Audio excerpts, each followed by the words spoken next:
This is the Big O Show. This is the Big O Show. I know you don't have the final. None of us do. Your thoughts, obviously, on what you witnessed today with Jalen Ramsey. Yeah, very worrisome. What I can tell you is what we're allowed to report basically is what we can observe, and got tangled up with Tyreek Hill on a pass play and is holding the back of his left knee, goes to the sideline, goes on the ground getting checked out by trainers.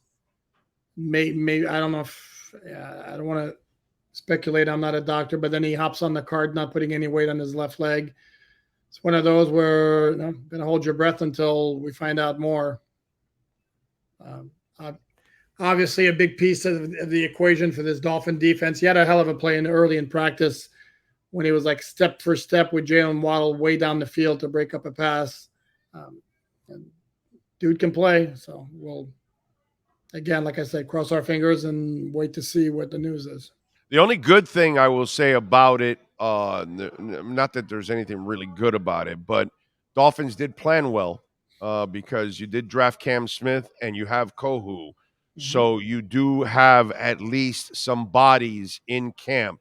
Obviously, Cam is a baby and he's got to, grow up and maybe grow up a little faster than expected. And Kohu, I think, also made an interception today off of Tua early in practice. So, and Kohu's healthy now too with the hand. At least the Dolphins have some depth there where they can at least, defend themselves at that spot. No, they do. And I've liked everything I've seen of Cam Smith from the time, even from the offseason. He didn't have a great practice today. He was beaten on a long touchdown pass to Braxton Berrios from Skylar Thompson. He also had a play where it was a 7-on-7 where he would have gotten 3 flags thrown at him for a DPI.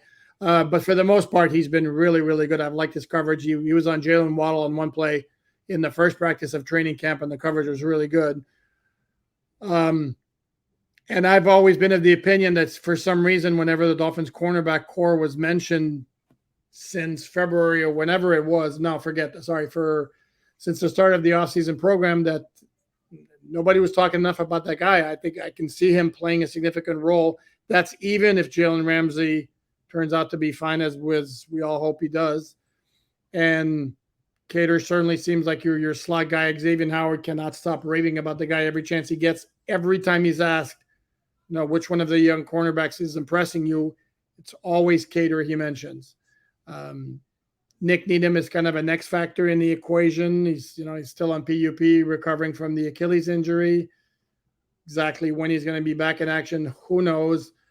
But they have other guys as well. They have Trill Williams is coming back from the ACL. Bryce Thompson, who looked really good in camp with the Dolphins in the offseason after coming over from the XFL, or at minicamp, I should say, who really hasn't had the chance to do much in the first 2 days of camp, but he's another guy who could be there. But the Dolphins do have a lot of depth at cornerback. In fact, it's probably their deepest position. Yeah, no, that's why. And it's funny because I told Marcel this, and I'm sure you got it too, because I got it on DMs and emails and all that kind of stuff. Oh, why did we draft a corner? Why didn't we draft a running back, an offensive lineman, a tight end, a linebacker? There were a whole bunch of other positions. They got Ramsey. Why did they do this? Well, here you go. You know what I mean? And here's where I give the front office a lot of credit. They've hit on a lot of their secondary guys. Noah obviously was the miss, but they've hit on a shitload of other guys. But the plan a couple of years ago was Noah was part of, okay, you're going to develop and you're going to be the guy that either replaces Jones or X. Well, Correct. Jones is gone, but he failed. So now what you did is, you got Kohu, so now you're developing a young guy and you go and draft Cam Smith. And I kind of figure they're going to let go of X anyways next year. And Jalen's probably going to be here for a couple of years. And so you're going to need to start preparing for life after those guys. And that's what I think they're doing with Kohu and Cam Smith. Well, look what it goes. Now you're going to have to kind of, maybe, unfortunately, you may have to fast track that now. And one of them will have to be prepared right away to fill in for Jalen Ramsey now. You know what I mean? So yeah. I like the foresight of the team. You know what I mean? That I think that's been very smart. They tried it last time and it didn't work with Noah, but it's worked with some other guys so far. Now, hopefully, Cam Smith will be the next bridge to making that transition whenever you do make it down the No, line. because you have two complete studs as your starters right now, but they're also both very expensive, and both of them at some point are going to be too expensive to keep. And you do need other guys. And as you well know, And once you start paying all those other guys, Phillips and Holland and Tua and Hunt, and you can't keep everybody, bro. You just can't. You also can even if it looks like a surplus at the time. Like I was completely cool with the Cam Smith pick. A little less of maybe more of an issue with Devon Achane because that seemed to me like a luxury more. Because even if you say we already have enough cornerbacks, there's no such thing. You never have enough cornerbacks. And even if you remember last year, they kept bringing in guys. They brought in Mackenzie Alexander at one point in camp, and it was like he looked like a surplus. And all of a sudden, he gets hurt and he's gone. Right. So yeah, and hell, if you wind up with having 7 complete stud cornerbacks, there's value there anyway. Even if you're forced because of roster configuration to make a trade, you're going to get good value in return for a cornerback. Yeah, I'm with you there. All right, what did you like today? A couple of young guys shine. Mitchell Agude, who didn't do a whole lot yesterday, was very noticeable. Raekwon Davis, that's 2 days in a row. Really? You're really feeling him in the running game. Contract year. And he's an important guy because they don't have a lot of depth on that defensive line. He looked really good. Let's see. Guys who stood out. I would say I made the point I thought all 3 quarterbacks threw the ball well today. Better than yesterday. So that Marcel says that Skyler's still ahead of Mike White. You agree with that? He looks better in practice, but we've been told all along that Mike White's not a great practice player. And Mike White, I will say, had one throw today that was easily the most impressive throw I've seen him make since he joined the Dolphins. And that was like a seam throw to Jalen Waddle where he had some zip, which I hadn't seen before. So that's the thing. Yes, Kyler's got a bigger arm than Mike White, and chances are that there's some plays that they're going to look better. He does have a big boy arm. I still maintain that Mike White's going to be the number 2 quarterback, but maybe I'm wrong. I just have a hard time believing it's going to be Skyler. Well, he has the experience, so he has the experience he has over Skyler. Skyler will have to make some big leaps and bounds in order to leap him and become that number 2. And the Dolphins also. And again, you know what? It could be a 2A 2B thing when it is all said and done too. You just never know how it ends up working out. You know. But here's the other thing: the Dolphins had a conviction when they went out and got Mike White as for the number 2 quarterback. For sure. Okay, they looked at him as a guy who really fits their scheme. He's a guy, gets the ball out quickly. You're right. So I kind of think they had a vision for what he could be in their offense, and it's not going to be the fact that maybe he doesn't look as good in practice as Skylar Thompson does. That's going to keep him from making him the number 2. I could be wrong, but I pretty strongly feel he'll be the backup quarterback. Did you see anything from Tyndall or my boy Cameron Good? Cameron Good had one play where he just zipped by Keon Smith at the line and made a beeline to Mike White, which would have been a sack. Obviously, he kind of went to the side, not touching the QB. That was the one play that stood out. Didn't really notice him outside of that. And then Channing Tindall had a chance to make a play. He had got a ball right in his hands. He dropped back into coverage. I mean, right in his hands, and he dropped it. There also was another play where he got into the defensive backfield on the running play, the offensive backfield on the running play. So he was more noticeable than maybe any practice I've ever seen from him, which is maybe a sign of progress. Achane? No, he looks the part. Here's the thing, and then I keep saying this.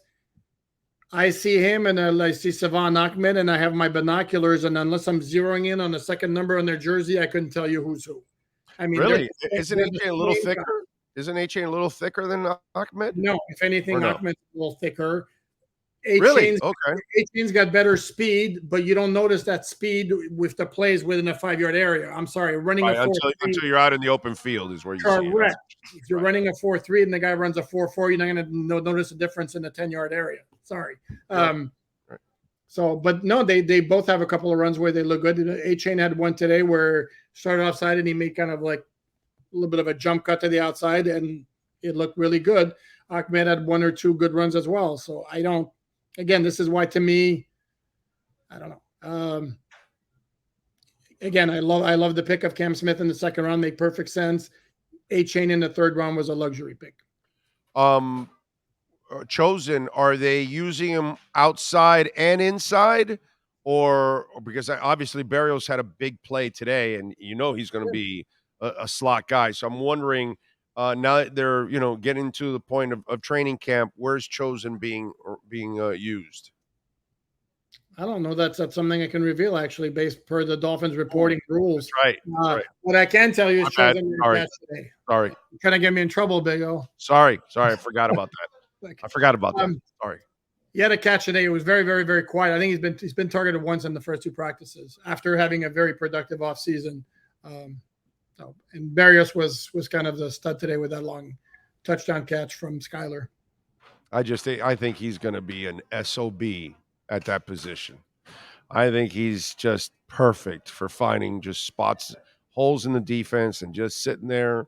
And I think he's going to be a safety blanket for Tua in a big time way. That's why I laugh at it's fun that Tyreek talks about 2,000 yards, but it ain't going to happen, dude. Yeah. In fact, you're not going to have more yards than you had last year, because I think now the ball's going to be spread out more. The backs are going to catch. They brought A-Chain here to use him.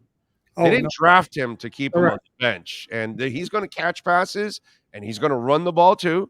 And then I don't know I know Higgy dropped a pass today, and I know Tanner Connor's injured, but they're also experimenting with that offline tight end deal. And if those guys become pass catchers, that takes away from Tyreek. And the coach talked about how, hey, I got to run the ball more, especially, and so all of those things, I don't even think it's fun talk, but it's like I don't think he has more yards than he had last year. I don't either, and he may be just as productive, right? And in a big picture, maybe even more productive if he has fewer yards, maybe more touchdowns. Right, and key moments. Right, correct. Yeah. Correct. And right now, I will tell you this: Elijah Higgins is battling the ball. I mean, I think he has a drop in each of the first two practices. It's like Tanner Connor's stock is going up, being on PUP the way Higgins is playing right now. He's not off to a great start. Yeah, no, he again, that's kind of like it's not good, but it's kind of an experiment. We'll see if that experiment ends up working out, man, because it's kind of tough there. Offensive line, can we judge anything because we're not in full pads right now? No, right? Not really. Nothing egregious one way or the other, and there's nothing or nothing that really stands out one way or the other. I can't tell you that there's one person who's like blowing it up or messing up. Too early to tell from as far as that's concerned. Yeah, that's how I would look at it too. All right, what didn't you like? What was something that you said, that was not good? No. Well, I mentioned Cam Smith had a rough practice today. Drop passes. Way too many of those. Higgins had one. Eric Azukama had a chance to make a low catch, failed to come up with it. It's one of those where there's nobody around them, make that catch. Tyreek had a drop. And I would tell you, Tyreek is not looking particular. Last year, he was dominating practice in the early days of camp. And right now, it's not happening. He's not looking particularly impressive. That I didn't like. Outside of that, did Waddle drop anything? Because I want him to do a little better with that this year. Because I think correct. That's that for him to be considered like.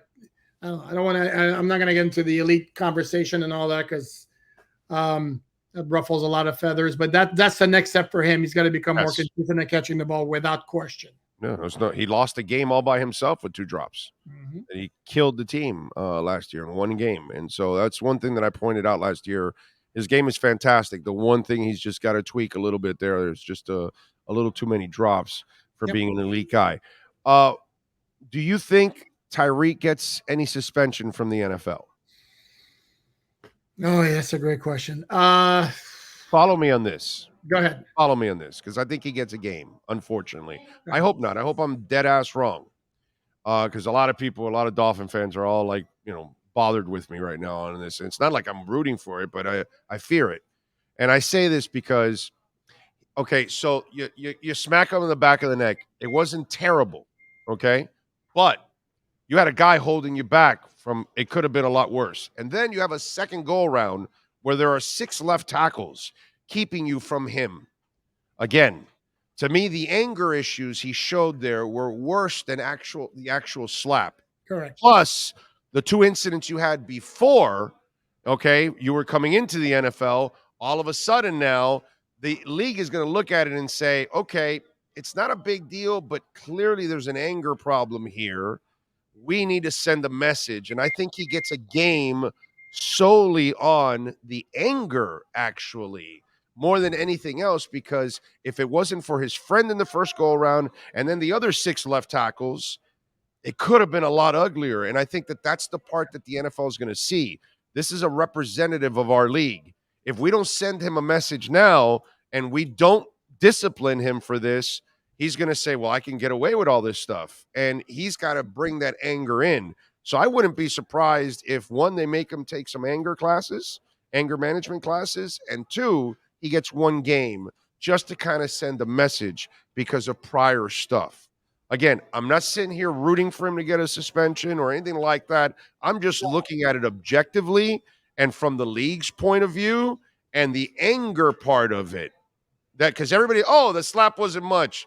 Brother, that's not really the issue here. Just the fact that you get close to him like that is wrong. So yeah. It was terrible that he did that, but the fact is, dude, if they didn't restrain you, how ugly could it have been? So you've got an anger issue, and that's where I think he loses the 1 game.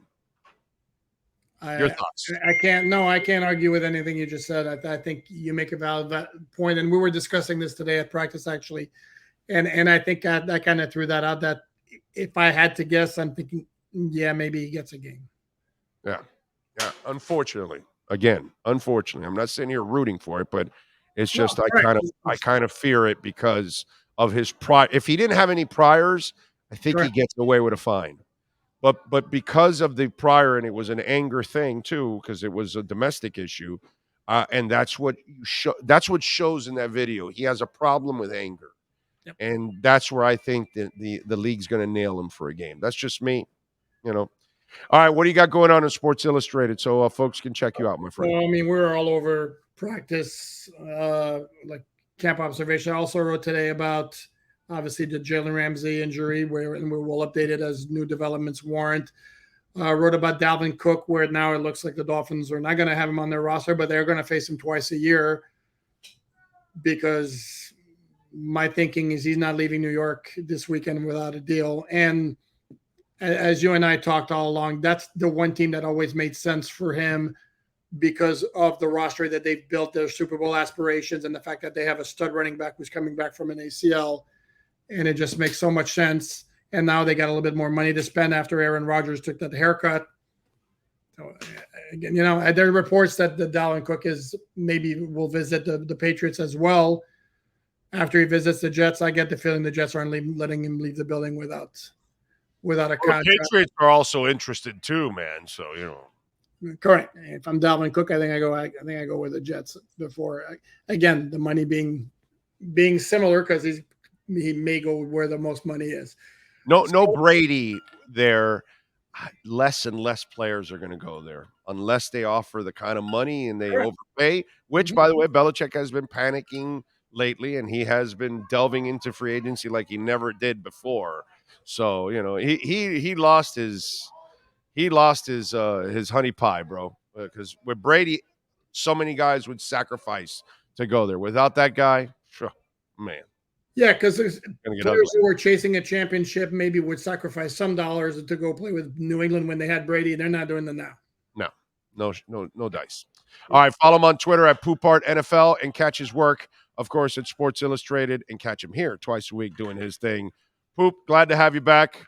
Have a great weekend, my friend. I'll see you on Sunday. Sounds like a plan. Take care. There you go. Alain Poupart, baby. And our EJDconstruction.com Miami Dolphins report. You've been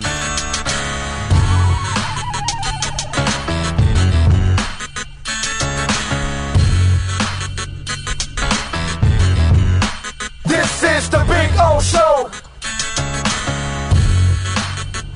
This is the Big O Show.